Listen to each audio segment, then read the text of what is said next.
What I thought I would do as far as this introduction was concerned is to actually do something I've just done recently, and that is name my favorite 20 movies that have come out in the last 17 years, basically from 1992 to the present. And what's special about that number is these are the films that I admire the most that have come out since I have become a director myself. I'll actually preface this by saying that the first movie on the list is actually my favorite movie that has come out in the last 17 years. All the other ones, I can't really rate them. I can't judge them as 2, 3, 4, so I've just made it all alphabetical. But the first movie is my favorite movie of the last 17 years, and that is the Japanese film Kinji Fukasaku's Battle Royale. If there was any movie that has been made since I've been making movies that I wish I had made, it's that one. Okay, now, starting from number 2 and going on down to 20 in alphabetical order would be Woody Allen's Anything Else. That's the Jason Biggs one. Number 3 would be Takashi Miike's Audition, a true masterpiece if ever there was one. Number 4 would be Troy Hark's martial arts extravaganza The Blade, which is a remake of Shang-Chi's The One-Armed Swordsman. Number 5 would be Paul Thomas Anderson's Boogie Nights. Number 6 would be Rick Linklater's Dazed and Confused. I think maybe the greatest, maybe along with Rio Bravo, the greatest hangout movie ever made. One of the things about Dazed and Confused that's just so terrific that is if you could every time you watch it, if you watch it every 3 years or 4 years, the characters are like your friends, and you just like you're hanging out with them again, seeing your old friends.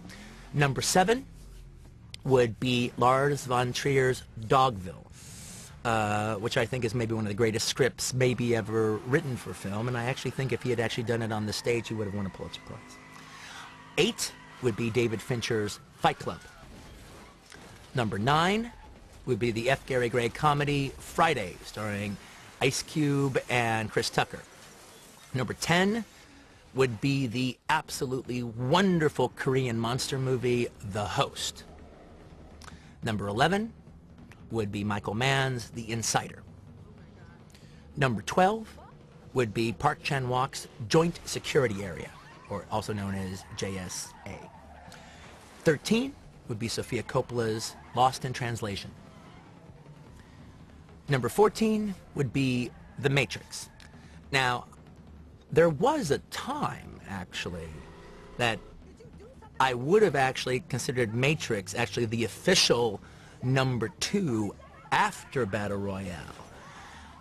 However, I have to say that time was before Matrix 2 and 3 came out and actually ruined the mythology for me.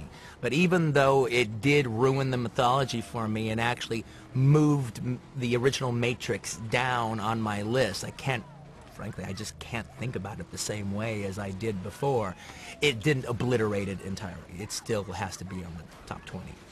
Number 15 is one of the most interesting and complex films on this entire list. Is the Korean serial killer police procedural Memories of Murder, directed by the same director who did The Host.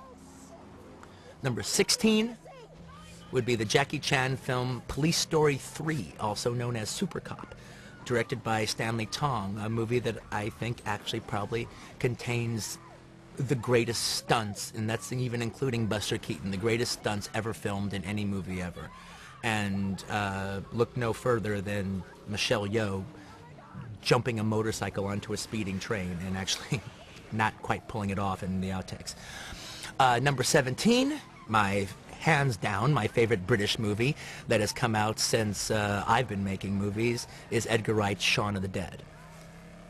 Number 18 would be Jan de Bot's Speed, and that's even discounting the last 20 minutes of the movie, which basically, you know, once the bus blows up, the movie's over.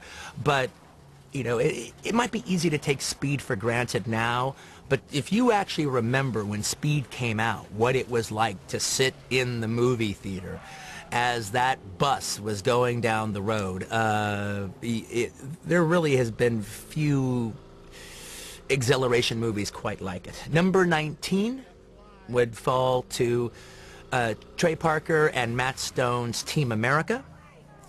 And the final film on my, alphabetically, on my top 20 list is M. Night Shyamalan Ding Dong's Unbreakable, which I actually think, one, not only has Bruce Willis's best performance on film that he's ever given. I think he's absolutely magnificent in the film. It also is a brilliant retelling of the Superman mythology. In fact, so much so that to me the film was very obscure when it came out as far as what it was about.